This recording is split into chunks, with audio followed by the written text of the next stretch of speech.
Hey traders, Raghee here. Welcome to Charts and Coffee. Great to see you. Welcome to a very interesting start to the morning with the CPI. A lot of volatility. I won't kid y'all. I'm ready for a nap, but it was a profitable morning, if not one that definitely tested our discipline and tested our process in a way that we've got to stay with our plans to control risk. And I am out of this trade, but I'm happy to walk through a little bit of this morning. So like we did last Friday, we traded another pre-market hot zone. So this is very much a futures trade. This is very much a trade where you could trade micros or minis in the ES and the NQ. That's typically going to be my approach. And you know what? Let me share with y'all what I shared with the members this morning. We went through our process to determine what our directional bias would be. And I was mildly bullish because we were above some key levels. So nonetheless, we bracketed the morning, which is to say we saw the initial volatility and then we basically put in our orders. Now, interestingly enough, I'm kind of bummed because the short side would have been great. The soonest I could have taken a limit order to sell on ES would have been 48.39. And this was based on the hourly price movement ranges. Really, what's interesting is the hourly price movement ranges were just 2 points short of getting us short, which actually would have been really nice. On the NQ, and it was a wild wick. It was a wild wick. Yeah, and if you notice here, we were 1.5 points shy. That's how incredibly accurate these hourly price movement ranges are, even in front of a massively volatile, impactful, macroeconomically powerful event. Gosh, it would have been nice to have the short, but again, this is 1.5 points shy of my 1759. Now, okay, Rog, what did you do? We ended up getting our long positions, and I ended up getting all three scaling in to NQ and ES on the long position, and realizing that there's a lot of volatility here, a lot of bearishness. We went ahead at 936, scaled out at an optional, moved to break even, and trade is done. I tell you, even though being above the previous session close, being above some key levels, I was mildly bullish. When we have a neutral environment in front of the hot zone, we've got to be open to either side. And you'll see some of the notes here on bracketing. If you've never thought about bracketing before, bracketing orders lets me take a neutral environment and say, look, I've got to be open to the long or short side, regardless of my directional bias preference. At the end of the day, we trade what we see, not what we think. And when I look back at this now that I'm flat and my heart rate's back down to normal, and yes, gang, I don't know how many of you think that professional or full-time traders are somehow just money numb. We are not. I am never going to be money numb because I'm always going to calibrate to what could happen if everything goes wrong. If I'm wrong, how much is it going to cost me? And this could have been a wild one.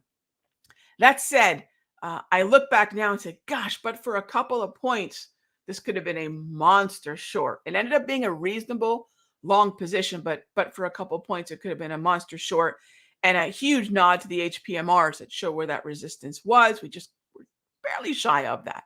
So that's what I've got going on this morning. And, I was telling my traders in the mastery as we're wrapping up that trade saying, hey, look, I'm glad we were able to scale out, pay ourselves a little bit. And I wish we were able to get short. Okay. All right. So with that being said, what happened? I know a lot of you might be asking, okay, Rog, what on earth happened with that CPI? Why so much volatility? And really, there's going to be two reactions to something like CPI. The first reaction is the number itself, which I'll be frank, I didn't even look at. So CPI, notice I haven't even refreshed this. Let's take a look. What did CPI come in at? And remember, it's not a play on this number, it's a play on the price action. Whoa, there you go. It's just slightly hotter than expected. The previous was 0.1. The forecast is 0.2. We got 0.3. Not good, not bullish. Why? Hotter CPI is bearish for the second reason. So this is two things. One, we see the reaction to the number, okay? And two, we then know, because this is a macroeconomically important release, it's an inflation hot zone. We then say, oh, wait a minute. Are rate cut expectations falling? And yes, why, yes, they are. So the more hyper, that kind of exaggerated move to the downside isn't just because we ticked up a little bit higher on CPI. The way the dominoes fall is now we have this macro reaction. Macroeconomic. What does that mean? For our purposes, looking at US data, it's what the central bank is looking at, and they have a dual mandate, jobs and inflation. So if inflation's ticking higher, are we going to have super high expectations for a rate cut, which is this column right here? I do want to remind everybody that this is still the most likely outcome of the March 20 meeting. And by the way, Rob, what about January? January is a hold. It has been a hold. There's no expectation for a January shift in monetary policy. No cut, no hike, no nothing. Just unchanged. This column here is the hold column. And if we're expecting a hold based on this data, when all along expectations were for March to be a cut, equities have to respond. Now, as the dust settles, are we seeing a probable hold? No, it's just more possible. So it's a matter of degrees. I'm just going to refresh this and see if it's changed any more than it has. And survey says, go to March. That's January. Don't worry. That's okay. No.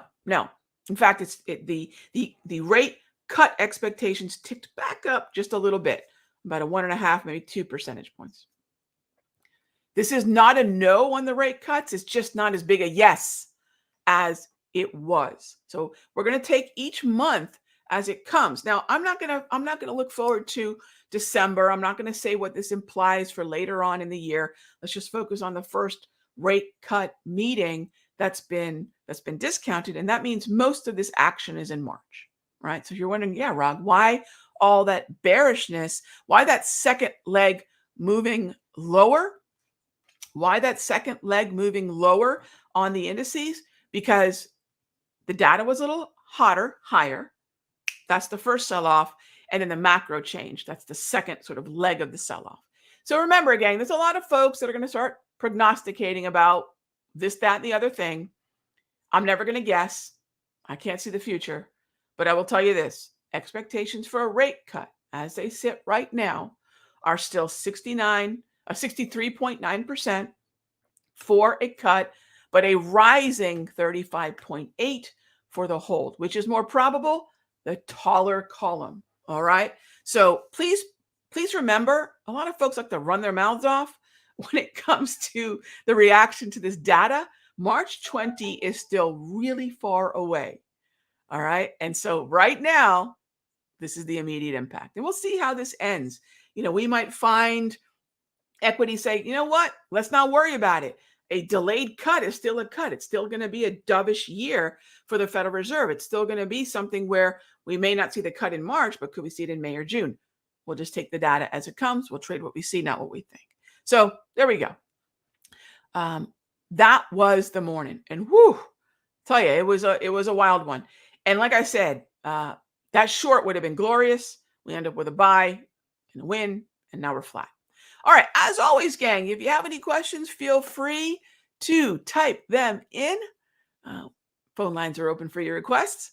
So let's jump on into your questions. So CPI, hopefully that makes sense. And then if there are going to be any swings, if there is going to be a response we see after the bell, I would imagine it's going to be largely bearish, which let's adjust our view for a moment. And adjusting your view can be as easy as changing the time frame you're looking at and looking at the zones for today.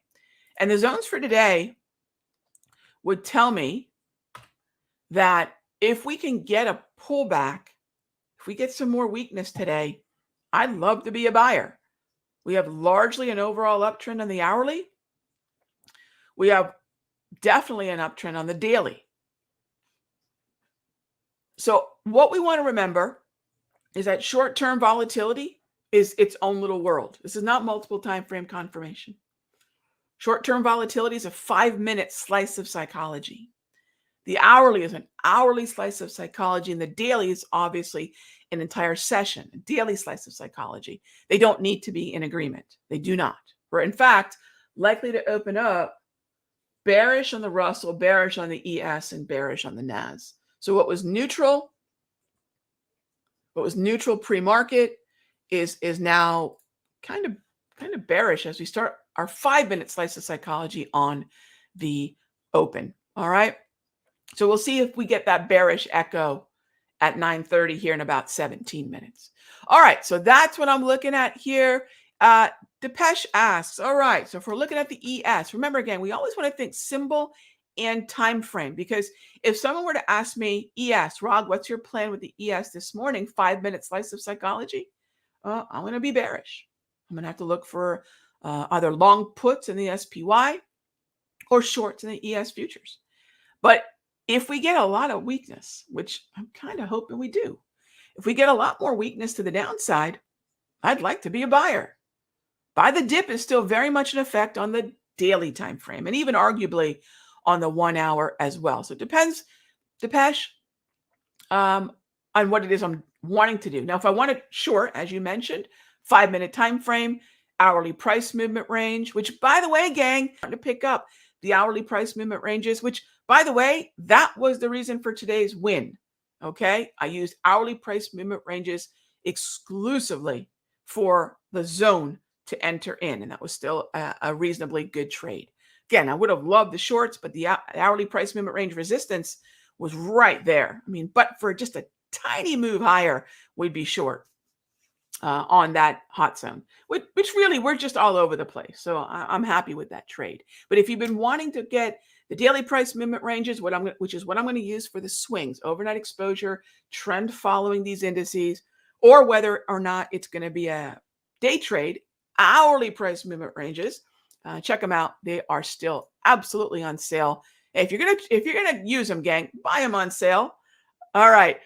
So let's move on down to, so dimed out. ES and SPX are the same conversation, because what I have here in the ES is a nearly 24-hour look at the S&P. SPX is a little different of view, right? It's more that 9:30 to 4. So anything I do on the ES is going to be valid for the SPX after 9:30. Is today going to be a pullback day? I'll never prognosticate on what's going to happen, but here's what I can tell you. Dimed out.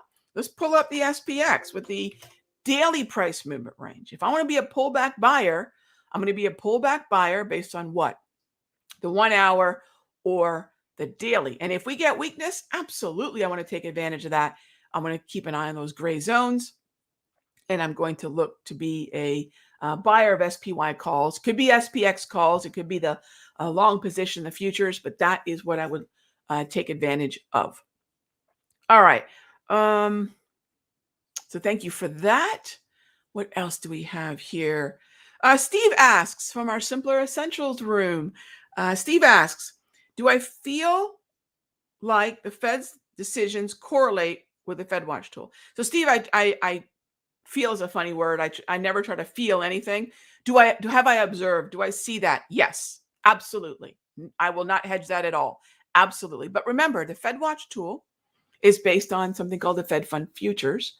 And much like I would trade bond futures, crude oil futures, or S&P futures, they're always going to be traded. Therefore, the opinion and the target rate probability, which is the outcome of those futures contracts being traded. Yes, I do absolutely have observed for many, many, many years that the Fed decision and how they message is absolutely acknowledging what those target rate probabilities are. 100%. Yes, Steve. And by the way, the example I like to bring up is when Jerome Powell ignored target rate probabilities, ignored expectations in Q4 of 2018. And that lesson was a harsh one for the then new Fed Chair, Jerome Powell. And I do not believe he will defy target rate probabilities without messaging that they are not in sync with what they're going to do. So if the Federal Reserve wants to prepare us for a potential hold in March, the messaging from here forward is going to shift whenever we have an FOMC member speaking, including, of course, Jerome. So great question. Thanks so much, Steve. Let's see. Next up is how about a long? Hey there, David. What about Netflix? Sure. Let's go take a look at NFLX. And how about a long in Netflix? Double green. I love it, David. I need a daily price movement range.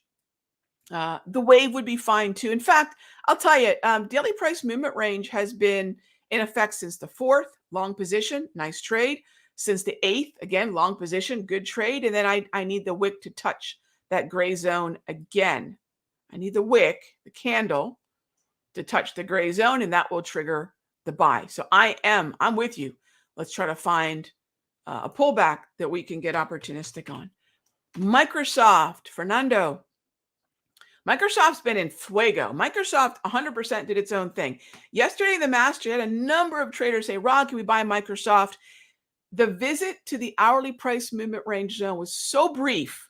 Even if I had it on my radar, which, all my cards on the table, I did not, because the XLK and the NASDAQ were very wishy-washy. The Microsoft move just was its own thing, which I tried to avoid trading outlier stocks in either direction. I like more of that unity, that cohesion between index, sector, and stock. But nonetheless, would we want to be a buyer in Microsoft? Absolutely. And I would like to see NASDAQ and XLK, that sector, in agreement. But as far as a weekly goes, this would be daily, Fernando, not weekly. We're just not low enough for a weekly position. I'll give you an example, Fernando, of what kind of timing I would use. It's going to be a weekly time frame, like you mentioned. And we do have a long-term weekly already open. We have for over 16 months now. And that was actually built back in October of 2022. So when we talk about weekly, gang, this is not a trading time frame. It really cracks me up when people use weeklies and monthlies to talk about what might happen in the next couple of days. No, just no. That is a far larger time horizon and a powerful one, because here's an XLK position that was built at 122. Weeklies are far less frequent. The moves are far, far bigger. So no, not now. Maybe if we trade back down to 175, can I find another weekly opportunity? All right, Eddie asked, do I start with a lower time frame on a trade than depending on price? No, that's multiple time frame confirmation. Negative, Eddie. I will go on the record here. It does not work. It does not work. I know it sounds great. Please remember, let's go back to what's happening right now. I don't have to give you a for instance. I'll show you right now. NASDAQ, S&P, they are very bullish. That is buy the dip on the daily. When I look at the psychology of session by session, not minute by minute or hour by hour, if I look at session by session, the overall direction has been buy the dip. Hence, I'm not going to short based on what I see on the daily, right? Now, if I look at the 5 minute, then this, I do not believe multiple time frame confirmation works. I abandoned that long ago. We're all taught it very early on. I do not believe it's something that is as effective as looking at the structure of the time frame, realizing that a weekly versus daily versus hourly versus 5 has not only a different view of psychology, but also a different time horizon. Time frame is the setting that's on the chart. Time horizon is how long that potentially could keep us in a trade. So thank you for the questions, gang. As always, thanks for being here for Charts and Coffee. I'm going to hop into the chat rooms here, and I will see you all tomorrow, Same time, same station. Oh, before I go, gang, I realized that for whatever reason, yesterday's Charts and Coffee did not post at the Simpler Trading YouTube channel. So my apologies for that. We are live every day. So if there is an issue like that again, please just head on over to Ragheehorner at YouTube, and it goes live there as well. So if you want to catch tomorrow's charts, tomorrow's charts and coffee. If you want to catch yesterday's charts and coffee, feel free to check it out at my YouTube channel. Be good to each other, gang. I'll talk with you soon.